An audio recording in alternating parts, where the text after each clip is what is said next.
And a new poll is showing support among Americans for arming Ukraine is dropping. How concerned, Congressman McCall, are foreign leaders you're speaking to that American support for Ukraine, particularly within your own party, is weakening? I would say that support is still very strong, and this delegation is bipartisan, very strong support for Ukraine. I think where you're seeing a split from the administration, though, and I have to say that, Pamela, this is bipartisan as well, is that for the past year we've been very slow at getting these weapons in the name of it being too provocative, whether it be Stingers, Javelins, these short-range artillery, now longer-range artillery, ATACMS. They can take out the Iranian drones in Crimea, and also aviation like F-16.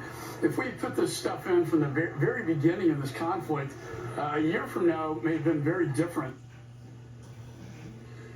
So you'll notice that whenever there's a bipartisan consensus on something in Washington, it's a bad idea. Usually it's the worst idea. There's no bipartisan consensus on saving middle-class America or rescuing rural Americans from fentanyl.